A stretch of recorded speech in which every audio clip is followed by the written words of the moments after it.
Hi hello friends, welcome back to my channel. ಹೊಸದಾಗಿ ನಮ್ಮ channel ನೋಡ್ತಾ ಇದ್ದರೆ ಪ್ಲೀಸ್ ಈಗಲೇ ಸಬ್ಸ್ಕ್ರೈಬ್ ಮಾಡ್ಕೊಳ್ಳಿ. ಬನ್ನಿ, ಇವತ್ತಿನ ರೆಸಿಪಿಯಲ್ಲಿ ಫುಲ್ ಕೋಳಿ ಚಿಕನ್ನ ಯಾವ ರೀತಿ ಫ್ರೈ ಮಾಡೋದು ಅಂತಂದೇಳಿ ತೋರಿಸ್ಕೊಡ್ತಾ ಇದ್ದೀನಿ. ಈ ಫುಲ್ ಕೋಳಿ ಚಿಕನ್ ಫ್ರೈ ಮಾಡುವಾಗ ಸಪ್ಪೆ ಆಗುತ್ತೆ, ಮಸಾಲೆ ಸರಿಯಾಗಿ ಹಿಡಿಯಲ್ಲ, ಹಾಗೆ ಹೀಗೆ ಅಂತಾರೆ. ಇವತ್ತು ನಾನು ತೋರಿಸ್ತೀನಲ್ವ, ಅದೇ ರೀತಿಯಲ್ಲಿ ನೀವು ಟ್ರೈ ಮಾಡಿ, ತುಂಬಾ ಟೇಸ್ಟಿ ಆಗುತ್ತೆ. ಬನ್ನಿ ಹಾಗಾದರೆ ಇದನ್ನು ಹೇಗೆ ಮಾಡೋದು ಅಂತಂದೇಳಿ ಒಂದ್ಸಲ ಚೆಕ್ ಮಾಡೋಣ.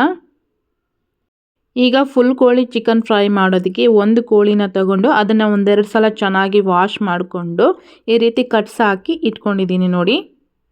ಇವಾಗ ಇದಕ್ಕೆ ಒಂದು ಅರ್ಧ ಹೋಳನಷ್ಟು ನಿಂಬೆ ರಸ, ಹಾಗೆಯೇ ಒಂದು 1/4 ಚಮಚ ಅರಿಶಿನ ಪುಡಿ, ಒಂದು ಅರ್ಧ ಚಮಚದಷ್ಟು ಅಚ್ಚ ಖಾರದ ಪುಡಿ, ಒಂದು ಅರ್ಧ ಚಮಚ ಉಪ್ಪನ್ನು ಹಾಕಿ ಈ ರೀತಿ ಮ್ಯಾರಿನೇಟ್ ಮಾಡಿ ಒಂದು 15 ನಿಮಿಷಗಳ ಕಾಲ ಸೈಡಿಗೆ ಎತ್ತಿಟ್ಕೊಳ್ತಾ ಇದ್ದೀನಿ.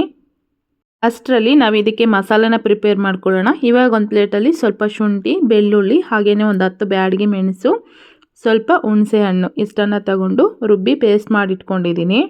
ಅದೇ ಮಸಾಲೆಗೆ 1 ಚಮಚದಷ್ಟು ಧನಿಯಾ ಪುಡಿ, ಒಂದು ಅರ್ಧ ಚಮಚದಷ್ಟು ಗರಂ ಮಸಾಲ, ಒಂದು 1/4 ಚಮಚದಷ್ಟು ಮೆಣಸು ಪೌಡರು, ಒಂದು ಅರ್ಧ ಚಮಚ ಜೀರಿಗೆ, ಸ್ವಲ್ಪ ಉಪ್ಪು ಇಷ್ಟನ್ನು ಹಾಕಿ ಈ ರೀತಿ ಎಲ್ಲ ಚೆನ್ನಾಗಿ ಮಿಕ್ಸ್ ಮಾಡ್ಕೊಳ್ತಾ ಇದ್ದೀನಿ. ಈ ಮಸಾಲೆ ಆದಷ್ಟು ಈ ರೀತಿಯಾಗಿ ತಿಕ್ಕಾಗೆ ಇರಬೇಕು, ಇಲ್ಲಾಂದರೆ ತೆಳುವಾಯಿತು ಅಂದರೆ ಮಸಾಲೆ ಚೆನ್ನಾಗಿ ಹಿಡಿಯಲ್ಲ, ಅಂದರೆ ಅಂಟ್ಕೊಳ್ಳಲ್ಲ.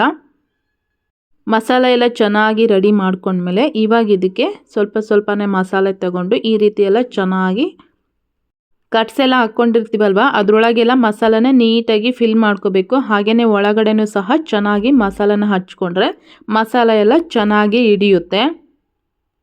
ಈ ಕೋಳಿಗೆ ಸ್ವಲ್ಪ ಸ್ಪೈಸಿನೆಸ್ ಜಾಸ್ತಿ ಇದ್ದರೆ ಚೆನ್ನಾಗಾಗುತ್ತೆ. ಒಳಗಡೆ ಎಲ್ಲ ಸಪ್ಪೆ ಸಪ್ಪೆ ಅಂತಾರಲ್ವ, ಹಾಗಾಗಿ ಸ್ವಲ್ಪ ಸ್ಪೈಸಿಯಾಗಿ ಮಾಡಿಕೊಂಡ್ರೆ ಅದ್ರ ಟೇಸ್ಟ್ ಅನ್ನೋದು ತುಂಬಾ ಚೆನ್ನಾಗಾಗುತ್ತೆ.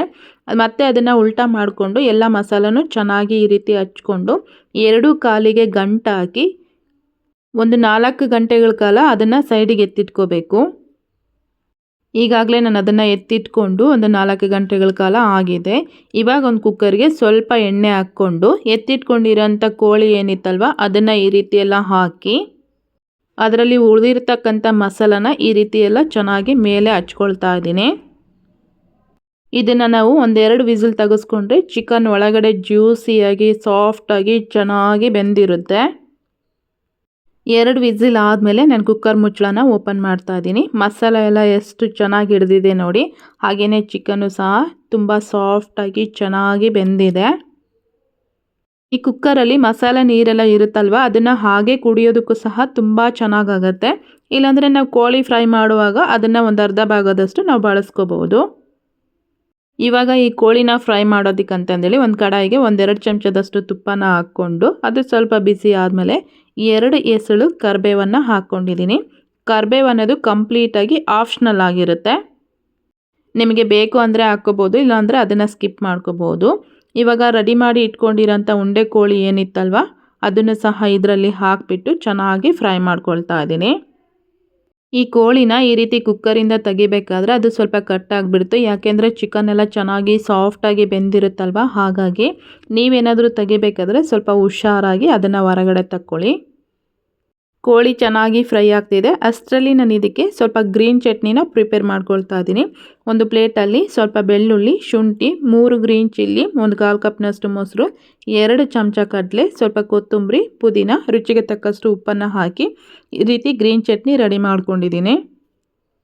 ನೋಡ್ತಾ ಇದ್ದೀರಲ್ವ, ಫೈನಲ್ ಆಗಿ ಫುಲ್ ಕೋಳಿ ಫ್ರೈ ಹಾಗೆಯೇ ಗ್ರೀನ್ ಚಟ್ನಿ ಈ ರೀತಿಯಾಗಿ ರೆಡಿಯಾಗಿದೆ. ನೋಡ್ತಾ ಇದ್ರೇ ಬಾಯಲ್ಲಿ ನೀರು ಬರ್ತಾ ಇದೆ ಅಲ್ವಾ, ನೀವು ಟ್ರೈ ಮಾಡಿ. So thank you.